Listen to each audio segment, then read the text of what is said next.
Welcome friends, প্রত্যেকে স্বাগত আমাদের ইউটিউব চ্যানেলে। যে সমস্ত ভিউয়ার্সরা প্রথমবার চ্যানেলটি দেখছেন তারা অবশ্যই চ্যানেলটিকে সাবস্ক্রাইব করে দেবেন এবং চ্যানেলের পাশে থাকা বেল আইকনটি প্রেস করবেন, যাতে এই ধরনের খবরাখবর সবচেয়ে আগে সবচেয়ে দ্রুত আপনাদের কাছে পৌঁছে যায়। তো আজকে যে বিষয় নিয়ে আমরা আলোচনা করতে চলেছি সেটা হচ্ছে আজকে মহামান্য হাইকোর্টে 42,949 এবং 16,500 কিন্তু একাধিক কাট অফ সংক্রান্ত মামলা কিন্তু আজকে শুনবেন বিচারপতি বিশ্বজিৎ বসু স্যার। ম্যারাথন শুনানি করাবেন প্রায় 70,000 প্রাথমিক শিক্ষক নিয়োগের ক্ষয়রাতি মামলা অর্থাৎ কাট অফ সংক্রান্ত মামলা শুনবেন বিশ্বজিৎ বসু স্যার। প্রায় 50-এর অধিক মামলা কিন্তু কোথাও না কোথাও কিন্তু লিস্টে রয়েছে এবং যেখান থেকে এই মামলা কিন্তু শুনানি আজকে হবে। আপনার প্রত্যেকে জেনে থাকবেন যে স্কুল সার্ভিস কমিশনের 26,000 চাকরি বাতিল মামলা সুপ্রিম কোর্টে কীভাবে কত ডিপের পয়েন্টে গিয়ে আলোচনা হচ্ছে, আর সেখানে প্রাথমিক শিক্ষক নিয়োগ তো একটা ঠুনকো অবস্থায় আছে, মানে যে কোনো মুহূর্তে গোটা নিয়োগ প্রক্রিয়া বাতিল হতে পারে। তার কারণ হচ্ছে রিজার্ভেশন পলিসি মানা হয়নি, নানান অভিযোগের শেষ নেই। কাট অফ সংক্রান্ত অভিযোগ দেখি কোন ধরনের মামলাগুলো রয়েছে লিস্টে। তো আজ সারাদিন কি হতে চলেছে 42,949 ডিস্ট্রিক্ট মালদা, ডিস্ট্রিক্ট শিলিগুড়ি, মুর্শিদাবাদ, মেদিনীপুর সহ হুগলি সহ একাধিক ডিস্ট্রিক্টের মামলা কিন্তু কাট অফ সংক্রান্ত মামলা যেমন লিস্টে রয়েছে, তার পাশাপাশি 16,500 কাট অফ সংক্রান্ত মামলা রয়েছে, যেখানে 738 প্যানেল অর্থাৎ প্রশ্ন বলে পাওয়া যে চাকরি প্রাথমিক শিক্ষা পর্ষদ যে প্রশ্ন বলেছে 738 জনের চাকরি দিয়েছিল সেই সংক্রান্ত মামলা রয়েছে। তার পাশাপাশি সুমন্ত কোলে, আপনারা জানেন 11,765-তে যে সুমন্ত কোলে যারা ছিল ডাবল ডিগ্রি হোল্ডার তাদের ক্ষেত্রেও সুমন্ত কোলের অলরেডি জাজমেন্ট তাদের ফেভারে এসছে, কিন্তু সেক্ষেত্রে তাদের মেধা তালিকাও প্রকাশিত হয়েছে, দ্বিতীয় দফা মেধা তালিকা 11,765-তে, এবং কার্যত আজকেই হয়তো ডিরেকশন চলে আসবে, তাদের অর্ডার এখানে হয়তো দিয়ে দেবেন এবং সেক্ষেত্রে বেশ কিছুজন কিন্তু অলরেডি চাকরি পেতে চলেছেন 11,765 প্যানেলে। তার সাথে 16,500 নিয়োগ দুর্নীতি ইস্যুতে অচিন্ত প্রসাদ সামন্তের একটি দুর্দান্ত ফাটাফাটি কেস কিন্তু রয়েছে, কারণ এর আগের দিন মানে প্যানেলে না থেকে চাকরি, এই যে ওর মামলা, সেই মামলাতে কিন্তু কার্যত একটা রিপোর্ট প্রাথমিক শিক্ষা পর্ষদ দেয় আলী হাসান মণ্ডলকে মাদুলি বানিয়ে, কিন্তু প্রাথমিক শিক্ষা পর্ষদের এই এফিডেভিট কিন্তু বিশ্বজিৎ বসু স্যার কার্যত ছুঁড়ে ফেলে দেন। ব্যাপারটা হচ্ছে তাই যে কী ধরনের বিষয়গুলো রয়েছে আপনি ক্যানভাস করুন, যে দুর্নীতিগুলো রয়েছে, শূন্য পেয়ে চাকরি পেয়েছে, মাধ্যমিকে শূন্য পেয়ে চাকরি, উচ্চ মাধ্যমিকে ফেল করে চাকরি, এগুলো কী করে সম্ভব? প্যানেলে নাম নেই চাকরি করছে, টেট পাস করেনি চাকরি করছে, এই ধরনের কার্যত 16,500-তে একাধিক দুর্নীতি নিয়ে কিন্তু এই মামলা দায়ের হয়েছে এবং সেই মামলাতেই হয়তোবা আজকে রিপোর্ট প্রাথমিক শিক্ষা পর্ষদ পেশ করতে চলেছে। এই মামলাও কিন্তু আজকে শুনানি হবে, অ্যাডভোকেট ফিরদৌস শামীম-বাবুর এই মামলা। তো কার্যত বুঝতেই পারছেন আজকে সারাদিন মহামান্য হাইকোর্ট কিন্তু ব্যস্ত থাকবে এই সমস্ত দুর্নীতি, বেনিয়ম, কাট অফ সংক্রান্ত অভিযোগে। তার কারণ এই যে ঠুনকো নিয়োগ, রাতের অন্ধকারে SMS পাঠিয়ে নিয়োগ, এটা কার্যত পশ্চিমবঙ্গে এই যে সময় ঘটেছিল এবং বহু মেধার সাথে চিট হয়েছে, প্রতারণা হয়েছে। তার গোটা অংশ, কিছুটা অংশ হয়তো আমরা আজকে দেখানোর চেষ্টা করব যে মেধা কি করে প্রতারণা হয়েছে। অনেকেই লিখছেন দেখতে 8 বছর পূর্ণ হয়ে গেল সার্ভিস জীবন, বেশি অপেক্ষা করতে হবে না, সামনে আসছে জবনিকা। দেখায় এই মামলায় synopsis of the case, petitioner R affected by illegal, আমি বলছি না, ফিরদৌস শামীম-বাবু তার পিটিশনে লিখছে এই ধরনের ভাষাগুলো। The petitioner R affected by illegal arbitrary whimsical act of the respondent it not given appointment to the petitioner through below score candidate, even illegal candidate are got appointment letter, অর্থাৎ অবৈধদের নিয়োগপত্র দেওয়া হয়েছে, অথচ মেধা থাকা সত্ত্বেও, ভালো স্কোর থাকা সত্ত্বেও অনেকেই মানে এই পিটিশনাররা নিয়োগ পাননি। The respondent illegally arbitrary and whimsically give appointment to the illegal candidate and done a huge corruption. প্রাথমিক শিক্ষা পর্ষদের এই নিয়োগগুলোর ক্ষেত্রে এটা বলাই যায় এটা হিউজ কারাপশন।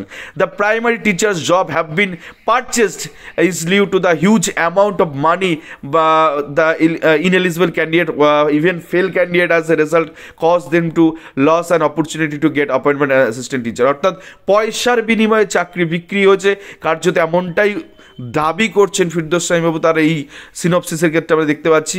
তো সেক্ষেত্রে আর্টিকেল 14, 16, 21 কিন্তু কার্যত সঙ্গে আপনারা জানেন সুপ্রিম কোর্টে ঝাড়খণ্ডের একটি মামলা বাতিল করে দিয়েছে গোটা নিয়োগ প্রক্রিয়া। আপনাদের ছোট স্ট্যাটিস্টিক দেখায়, মালদা ডিস্ট্রিক্ট দেখতেই পাচ্ছেন, সেখানে নন এক্সাম্পটেড নন ট্রেন্ডদের একটা মেধা তালিকা আছে, সেখান থেকে একটা ছোট্ট ম্যাট্রিক্স আপনাদের দেখাই, যেখানে আনরিজার্ভ সিট বা জেনারেল সিট। আনরিজার্ভ মানে ওপেন টু অল, মানে এখানে কোনো ভেদাভেদ নেই, এখানে রং দেখা হবে না, এখানে আপনি মেধা থাকলে আপনি এখানে আসতে পারবেন। তো সেই যে 1104টে সিট, তার মধ্যে কিছু সিট নন ট্রেন্ড প্রার্থীরা পেয়ে গেছে, বাকি যে 960টা নন ট্রেন্ড প্রার্থীর সিট ছিল যেখানে সবাই পার্টিসিপেশন করতে পারতো, সেখানে এই 42,949 নিয়োগে শুধুমাত্র জেনারেলদের দেওয়া হয়েছে। কি করে দেওয়া হচ্ছে দেখুন, জেনারেলদের নাম্বার শুধুমাত্র general, OBC, OBC B, SC ST কেউ নেই, কোনো মেধা সম্পন্ন এসসি এসটি ওবিসি এখানে পাওয়া যাচ্ছে না। নাম্বারটা একবার দেখুন, 960টা রেকমেন্ডেড ক্যান্ডিডেট এখানে গেছে, ফার্স্ট র্যাঙ্ক হোল্ডার যে নাম্বার পেয়েছে 23.578 থেকে লাস্ট যে র্যাঙ্ক হোল্ডার এই 960তম ব্যক্তির 14.397, অথচ ওবিসি বি প্রার্থী 48 জন যাদের রয়েছে তাদের নাম্বার দেখুন 23.520 থেকে 20.360, অর্থাৎ এই 48 জনই চলে যাওয়ার কথা আনরিজার্ভ বা ওপেন ক্যাটাগরি বা জেনারেল সিটে, যায়নি, রেখে দিয়েছে নিজের ক্যাটাগরিতে। আপনি এসসির দিকে তাকান, 353 জন 24.985, অর্থাৎ যে ব্যক্তি ফার্স্ট হতে পারতো এই গোটা প্যানেলে তাকে নিজের ক্যাটাগরিতে রেখে দিয়েছে, অর্থাৎ এসসি কোটাতে রেখে দিয়েছে 24.985, এবং সেখানে 353তম ব্যক্তির নাম্বার কত 17.51, আর জেনারেলের দেখুন লাস্ট কত নেমেছে 14.397, অর্থাৎ এই 353 জনই চলে যাওয়ার কথা আনরিজার্ভ সিট বা জেনারেল সিট ওপেন ক্যাটাগরিতে। 2022 রিক্রুটমেন্টের আপনারা এগুলো খুব সুন্দরভাবে করেছে এরা, অর্থাৎ এমআরসি ক্যান্ডিডেটদের প্লেস করা হয়েছে আনরিজার্ভ সিটে, আর এখানে কি করা হয়েছে SC ST OBC A OBC বিদের বঞ্চনা করে। এবং তো এসটি যে প্রথম হচ্ছে 19.466, সে কেন তার নিজের ক্যাটাগরিতে থাকবে, সে কেন আনরিজার্ভ সিট বা জেনারেল সিটে আসবে না? মনে হয় এই প্যানেল ঠিক, আর লিখতে হবে না বেশি দিন, দেখতে দেখতে 8 বছর পূর্ণ হচ্ছে, খুব তাড়াতাড়ি জমনিকা নামতে চলেছে, কিচ্ছু করার নেই, এই প্যানেল কেউ টাকাতে পারবে না। পয়সা খরচ করে হয়তো প্যানেল আটকানো সম্ভব, পয়সা খরচ করে হয়তো ডিলে করা সম্ভব, বাট জাস্টিস আসবেই। তো বেশি দিন অপেক্ষা করতে হবে না, দেখতে দেখতে 8 বছর কেটে গেলেও হয়তো বলেছেন, বাট দেখতে দেখতে 9 বছর বলতে হবে না। তার কারণ হচ্ছে এ প্যানেল টিকবে না, এ প্যানেল টিকতে পারে না। 12,000 একটা নিয়োগে ভাবুন, 32,000 আনট্রেন্ড টিচার যেখানে রিক্রুটমেন্ট হচ্ছে, সেখানে 12,000 এসসি এসটি ওবিসি ওবিসিবিদের ডিপ্রাইভ করা হচ্ছে, অর্থাৎ চাকরি পেতে পারতো, তারা প্যানেলে ঠাঁই পায়নি। দেখাই আপনাদের কারা চাকরি পায়নি, দেখায় মালদা জেনারেলের, মালদা নন ট্রেন্ড যে 2016 সালে যে 42,999 নিয়োগ হয়েছিল, তার last cut off marks MD Raju, Mohammad Raju 10.252। ভাবুন, general cut off, general unreserved open category cut off হচ্ছে 10.252। এই যে পিটিশনাররা সঞ্জীব পাল যারা মামলা দায়ের করেছেন, তারা ইন্টারভিউ অ্যাপটিটিউড টেস্টের নাম্বার জানে না, কিন্তু তাছাড়াও তাদের number without aptitude test without interview কত নাম্বার জানেন? 11.34, আর লাস্ট কাট অফ কত 10.252। জেনারেল লাস্ট কাট অফ 10.252, সে 11.34 পেয়ে ইন্টারভিউ নাম্বার হটেভার আমি এক ধরি, তো সেক্ষেত্রে দেখুন 13.34, তো সে চাকরি পায়নি। আমি চলে আসবো দিব্যেন্দু সাহা 11.48, চাকরি পায়নি। আমি চলে আসবো 13.124 মিঠুন কুমার সরকার, চাকরি পায়নি। হতে পারে প্যানেল, এ প্যানেল টিকবে কি করে? এত সংখ্যক ছেলেমেয়ে বাইরে রয়ে গেছে, আর কম মেধা সম্পন্ন আপনি চাকরি দিয়েছেন, দিব্যি স্যালারি তুলছে, দিব্যিকে স্ট্যাটাস দিচ্ছে যে না আমার 8 বছর চাকরি পূরণ হয়ে গেল জীবনে। বেশি দিন যেতে হবে না, অপেক্ষা করে যান, সব হবে, এই জামানায় সব হবে। দুর্নীতি বেশি দিন আঁকড়ে ধরে রাখা যাবে না, কতবার চাপা দেবে প্রাথমিক শিক্ষা পর্যায়ে, প্যানেল আটকানো সুপ্রিম কোর্টে গিয়ে বেরিয়ে যাবে পিছন থেকে সুতো। দেখুন এরপরে তো মহা অঘটন, এটা হচ্ছে প্রশ্নমূল মামলা 16,500 738টা একটি কেস, যেটা আজকে মহামান্য সুপ্রিম কোর্টে মানে হাইকোর্টে উঠতে চলেছে। কি আছে ফান্ডা?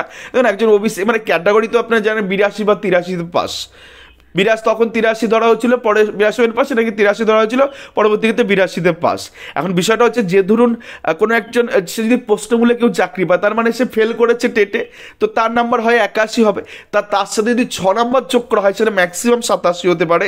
আর এই সমস্ত প্রার্থীদের নাম্বার একবার দেখুন 90, 91, 92 কী করে হয়? তাহলে তো অলরেডি সে টেট পাস হয়ে যেত, অলরেডি সে মানে তাকে সে তাহলে 86 পেয়েছিল, 86 পেলে তো একজন রিজার্ভ ক্যাটাগরি প্রার্থী, সে তো টেট পাস, তাহলে সে কী করে 92 পাচ্ছে, কী করে এখানে 90 পাচ্ছে?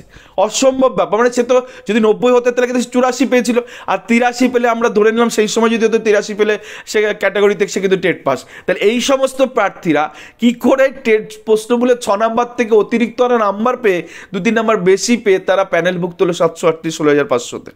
এই ধরনের মামলা কিন্তু পূর্ব মেদিনীপুর থেকে কয়েকজন পিটিশনার করেছে, তো সেই মামলা কিন্তু আজকে লিস্টে রয়েছে। তো এইরকম কারি দুর্নীতি বলে শেষ করা যাবে না, এই দুর্নীতি বলে শেষ করা যাবে না যে কি ঘটনা ঘটেছে। কার্যত সুপ্রিম কোর্টে তো পরের কথা, হাইকোর্টেই আপনারা জানেন যে 32,000 চাকরি বাতিল করেছে জাস্টিস গাঙ্গুলি, একাধিক রিজনে। তিনি তো নতুন করে তৈরি করেছেন আরও, কারণ অ্যাপটিউড টেস্ট হয়নি, ইন্টারভিউ হয়নি, এই সমস্ত জিনিসগুলো তিনি কিন্তু মানে স্থাপন করে গেছেন দৃষ্টান্ত। ইন্টারভিউ নিয়েছেন, এগুলোতে অ্যাডিশনাল পয়েন্ট, কিন্তু যে মেন পয়েন্ট রিজার্ভেশন রোস্টারই মানেনি। এমআরসি ক্যান্ডিডেটদের নিজেদের ক্যাটাগরিতে রেখে দিয়েছে, প্যানেল টেকে 10 পেয়ে চাকরি করছে 20, 17, 18, 16 ওবিসি বি পা ছেলেমেয়েগুলো বাইরে রাস্তায় এখনো ঘুরে বেড়াচ্ছে, 8টা বছর তারা স্কুলে যেতে পারেনি, মেয়েদের সাথে চিট হয়েছে। সময়ের অপেক্ষা গোটাটাই বাতিল হবে। যাই হোক, এই ছিল আজকে গুরুত্বপূর্ণ আপডেট। ধন্যবাদ সকলকে।